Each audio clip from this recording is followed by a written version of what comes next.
Hola, muy buenas. Hoy os vengo a enseñar a jugar a Miskatonic, Escuela para Señoritas. Miskatonic, Escuela para Señoritas es un juego de cartas tipo deck building en la que los jugadores construirán su mazo para ganar, con la peculiaridad de que en este juego también construirás el mazo de tu rival. En este caso vamos a ambientar una partida para dos jugadores, lo tenemos todo preparado, hemos puesto los dos tableros de juego, hemos puesto el contador de cordura a 20 puntos y hemos colocado las cartas tanto de alumnas como de profesores. En este juego para ganar tienes que ser la última casa que mantenga contadores de cordura. Cuando el resto de jugadores hayan llegado a cero, sus jugadores quedarán eliminados. El último jugador que tenga contadores de cordura será el que gane. El juego se desarrolla en 6 rondas, es bastante sencillo de jugar. Y bueno, pues vamos a ver cada ronda, exactamente cómo va. La primera ronda es la fase de ir al banco. En la fase de ir al banco llenaremos nuestra mano de cartas, robando un total de hasta 5 cartas. Siempre hay que robar las cartas que están en el área de compras, pero en este caso, como es el primer turno y el área de compras está vacía, robaremos cartas de nuestro mazo inicial. Hasta un máximo de 5. 1, 2, 3, 4 y 5. En el primer turno lo que tendremos serán solo alumnas, porque como el otro jugador no ha interactuado, todavía no nos ha colocado profesores en nuestro mazo. Por lo tanto, bueno, os voy a explicar cómo se compran las cartas. Las alumnas tienen aquí un valor de ataque y un valor de defensa que será aplicado después para la fase de combate. Pueden tener efectos de mejores amigas o pueden tener efectos de antes de ir a clase, que ahora explicaremos cómo va. Y lo principal de estas cartas, arriba a la derecha, tienen un valor que, por así decirlo, es la moneda del juego, y es con lo que compraremos las cartas que son, a fin de cuentas, con la que construiremos nuestro mazo y con la que construiremos el mazo del jugador rival. Entonces, una vez dicho esto, hay que ir a la fase 2, que es la fase de rellenar la tienda. Hay que reponer hasta 3 cartas, tanto de 3 cartas como alumnas, 3 cartas de profesores. En todas las rondas hay que comprar una carta de alumna y una carta de profesor. Si no se pudiese, porque no se tiene dinero o porque no se quiere, porque no te convence nada de lo que hay, se cogerá siempre de la manera gratuita una alumna para completar tu mazo, una alumna de intercambio, y para completar el mazo del enemigo habría que cogerle un profesor sustituto. Esto, como os digo, es completamente gratis. ¿Cómo se compran las alumnas? Se compran las alumnas en la tercera fase, en la fase de paga tu matriculación, y aquí es donde se gastan los puntos de amistad y los puntos de pesadilla para comprar las alumnas. Tanto los profesores como las alumnas, abajo a la derecha, tienen un valor. Ahí veis las alumnas, 3, 5 y 7. Y los profesores, ese tiene 7 y estos dos tienen 3. Y esos son los puntos de amistad o los puntos de pesadilla que vale comprarles. Nosotros producimos puntos de amistad y de pesadilla según las alumnas que tengamos en la mano. O bueno, cuando tengamos profesores también nos producirán puntos. Y es importante decir que cada carta solo puede producir un tipo de valor. Es decir, en este caso, que esta alumna tiene un punto de valor de amistad y un punto de valor de monstruo, de pesadilla, perdón, solo podría elegir entre cuál de los dos producir. En este caso, hay que comprar siempre primero la carta de alumna y después se compraría la carta de profesor. Pues yo pienso que voy a gastar esta de 2 puntos y esta que me da otro. Voy a tener 3 puntos de amistad y les voy a canjear por esta alumna. Es una alumna que da 3 puntos de amistad. Y una vez comprada, la llevo directamente al tablero a mi área de compras. El área de compras será al siguiente turno la primera de las que robaré. Me quedan todavía 3 cartas que pueden producir y ahora tengo que producir para coger un profesor. Tengo que producir puntos de pesadilla. En este caso podría producir hasta un máximo de 4, como veis. Había 2 profesores de 3 y uno de 7. Voy a optar pues por comprar, gastando estos 2 puntos y gastando este punto, voy a proceder a comprar este profesor que vale 3 puntos de pesadilla. Y el profesor, en lugar de ir a mi área del tablero de compras, va a ir al área del tablero del otro jugador. Por lo tanto, se lo colocamos aquí. Al ser 2 jugadores es bastante evidente que el área del tablero al que va es al suyo. Si fuésemos más de 2, el profesor siempre se colocaría en el área del jugador de tu izquierda. Esto no se puede cambiar.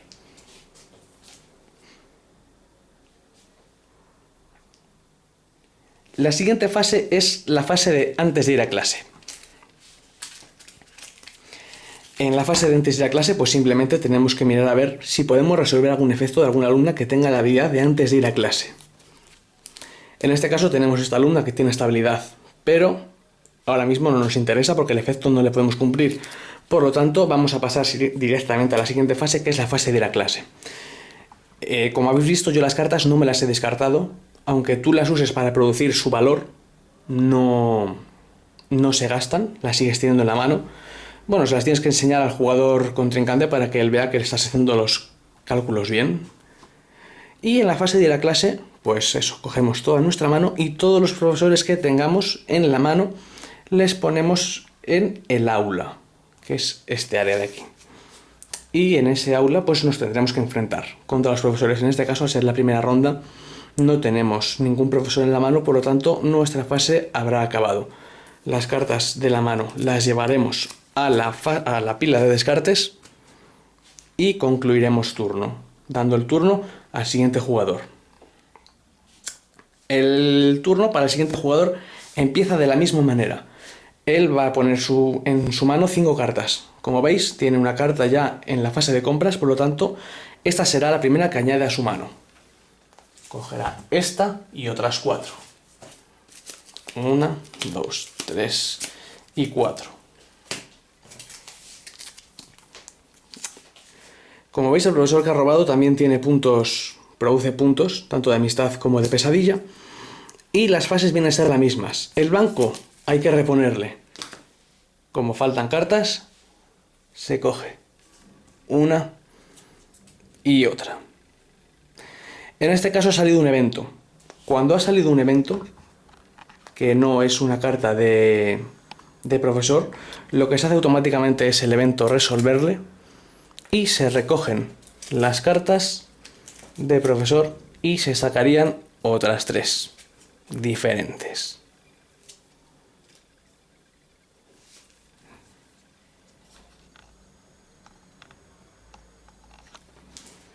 El turno sigue igual. El jugador que le corresponde hará sus respectivas compras y en este caso pues compraría, por así decirlo, no tiene puntos de amistad suficientes para comprar una alumna porque valen 6 puntos, 5 puntos y 7 puntos. Como él no tiene puntos suficientes en la mano porque su total suma 2, 3 y 2, 5. Bueno, sí que tiene. Podría comprar esta. Podría comprar esta alumna. En el caso de que no la quisiese comprar, lo que tendría que hacer sería coger una carta alumna de intercambio y ponérsela en su fase de compras. Tal vez sea que no le interese comprar la carta porque acordaros que si gastas una carta puntos de amistad, esa carta no produce puntos de pesadilla. Entonces a lo mejor te interesa más coger un profesor para ponérsele a tu rival, un profesor mejor que el profesor sustituto, y prefieres gastarlo en eso. Por lo tanto, en este caso, pues la jugada sería esa. Sería un punto de pesadilla, 2 puntos de pesadilla y 3 puntos de pesadilla, y cogería esta carta del profesor y se la pondría al otro jugador en el mazo. Lo mismo. La siguiente fase es la fase de ir a clase. En la fase de ir a clase, en este caso, este jugador sí que tendría un profesor. Por lo tanto, el profesor le tendría que bajar a mesa. Bueno, antes de ir a clase, perdón, nos hemos saltado a la fase de eso, precisamente antes de ir a clase, en la que se podría jugar algún efecto antes de ir a clase. En este caso no tiene ninguna alumna con ninguna habilidad, por lo tanto yo creo que podemos empezar a explicar el combate. En este caso, que la carta del profesor bajaría, el resto de cartas que están en la mano se van al descarte. Y ahora en la fase de ir a clase, el jugador robaría una carta por cada profesor que estuviese en el aula. En este caso hay un profesor, robaría una carta, y la pondría en el aula. Y esta carta sería su mejor amiga, sería la alumna mejor amiga es la que se va a enfrentar al profesor. Si una carta robada aquí es una alumna y tiene el efecto de mejor amiga, es ahora el momento de aplicarle. En este caso el efecto de mejor amiga es retira a Roberta del juego para poner cualquier carta de profesor que hayas derrotado este turno en la pila de descartes de cualquier jugador. Bueno, es una buena manera para, una vez que derrotes a este profesor, pasarle a otro. Entonces, El combate es muy sencillo. Se compara la fuerza y la resistencia de todas las cartas que hay. En este caso tenemos a nuestra alumna que tiene un valor de 1 de fuerza y 1 de resistencia. Y el profesor al que se enfrenta tiene 2 puntos de resistencia y 2 de fuerza. Lo primero que hacemos va a ser calcular toda nuestra fuerza total. En este caso la fuerza total es 1. Y la distribuiríamos para derrotar a los otros profesores a su resistencia. En este caso la resistencia es 2, no lo llegaríamos a derrotar porque nos harían falta 2 puntos de fuerza y solo tenemos 1. Por lo tanto, el profesor, como no quedaría derrotado, pasaría a atacar él. Y él haría 2 puntos de ataque y nosotros lo compararíamos con la resistencia de las alumnas. Esta alumna solo tiene resistencia a 1, por lo tanto quedaría un punto sin asignar y sería el marcador de cordura el punto que bajaríamos. Lo bajaríamos hasta la diferencia entre los puntos que sobran y los puntos que tiene de armadura. Por lo tanto, esta es la manera más básica de hacer perder puntos de cordura al rival, con bastantes profesores. Después hay profesores que tienen efectos por sobrevivir o efectos por haber sido derrotados. En este caso, este profesor no tiene ningún efecto por sobrevivir. Vamos a buscar... Aquí, por ejemplo, hay un profesor que tiene un efecto por ser derrotado. Si este profesor fuese derrotado, añade esta carta a la pila de descartes del jugador sentado a tu izquierda. Es decir, tú derrotarías a este profesor y automáticamente le pasarías al otro jugador.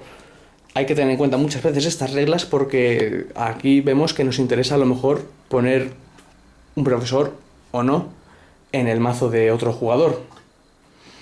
Y básicamente esto es el juego. La mecánica, como veis, es muy sencilla. El combate es simplemente sumar la fuerza y sumar la defensa. La fuerza, con toda la fuerza, intentar derrotar a los profesores con su resistencia. Un profesor que quede derrotado no ataca. Y básicamente el juego no tiene más. Bueno, luego aquí a la derecha de los tableros, como veis, hay una sección que se llama taquilla, que bueno, son unas cartas que también se compran y que se ponen ahí, que tienen unos efectos diferentes. Por ejemplo, una carta de taquilla, en este caso, la de deberes, se compraría por un valor de 4 y te dice que mientras está en el juego, esta carta produce 2 puntos de pesadilla cada turno. Es una carta bastante buena. Es una carta que siempre tiene ahí aplicándose el valor y que siempre está descubierta. Y bueno, aquí, como veis, también tiene un valor arriba a la derecha, pero este valor va a funcionar en futuras expansiones que saquen. De momento en este juego básico no tiene ninguna repercusión. Y esto es Miskatonic, no tiene la verdad nada más. Simplemente conseguir las fases, ya sabéis. La primera fase es la de coger de la mano. Siempre se van a coger las primeras cartas, las de la zona de compras, y se van a rellenar hasta 5 con las cartas del mazo. La segunda fase es la de reponer la zona de compras, hasta 3. En este caso, si no hubiésemos comprado una, la carta de la derecha se iría al descarte. Estas se correrían para la derecha y se sacaría una carta nueva. En el caso de ahora, como va a ser un evento, el evento se resolvería y se cambiarían las cartas por otras 3. La tercera fase es la fase de matriculación, que es donde se compran las cartas que hemos puesto. Luego la fase de antes de ir a clase, en la que jugaríamos, si queremos o no, algún efecto que tengan las alumnas en la mano. Y la fase de ir a clase, que es en la que bajamos los profesores que tenemos en la mano y nos enfrentamos a ellos. Luego os acordáis de los efectos de quedar derrotado o no quedar derrotado. Y ya por último es la fase de la clase terminado, en la que las cartas pasan al descarte. Y la verdad no tiene nada más. Por supuesto que pasa al descarte de la misma manera el profesor que la alumna. Iría el mismo mazo. Una vez que el mazo de robo se ha acabado, se baraja con la carta, se baraja entero y se vuelve a colocar aquí. Por lo tanto, según van pasando las rondas del juego, el juego va teniendo cada vez un mazo más grande y las posibilidades pues son más elevadas de que te vayan cayendo aquí en el aula más profesores. Otra cosa que se me ha olvidado añadir: cuando tú en el aula te vas a enfrentar a un profesor, si en lugar de robar una carta del mazo y te sale una alumna, que sería tu mejor alumna, robas una carta de un profesor, ese profesor se convertiría en tu profesor favorito. Y eso quiere decir que ese profesor evidentemente no se enfrentaría al profesor, sino que tú pasarías a colocarle en el tablero en la pila de descartes de otro jugador, del que tú quisieses. No tiene aquí porque es el de la izquierda. Sin embargo, en la modalidad de 2 jugadores, simplemente este profesor se descarta y no tendría ningún efecto. Luego hay cartas que son hostiles o son amistosas. Cuando compramos una carta que es amistosa, si esta alumna fuese amistosa, directamente en lugar de venir a la fase de compras, vendría al aula y se enfrentaría directamente al profesor, que saldría aquí, sin contar como el mínimo de cartas que hay que robar por el número de profesores que hay dentro del aula. Y lo mismo, pero al revés, si una carta de profesor fuese hostil, en lugar de ir a la zona de compras del jugador rival, se le jugaría directamente en el aula. Y eso es el juego, no tiene nada más. El juego, bueno, añade una pequeña regla que te indica que cada vez que cambies el marcador de cordura y pases de una zona a otra por otro color, tienes que hacer una risa como de que te estás volviendo loco. Y bueno, eso ya a elección de cada uno. Y ya pues nada, sobrevivir y aguantar siendo el jugador con puntos restantes de cordura. Espero que esta primera explicación os haya servido. La verdad es que sí, el juego es muy sencillo, no tiene nada más. Y si tenéis alguna duda, pues ponedla en los comentarios y os ayudaré a ver en lo que sea. Pues nada, espero que lo hayáis disfrutado. Muchas gracias por vuestro tiempo y dadle una oportunidad a este juego. Venga, hasta luego.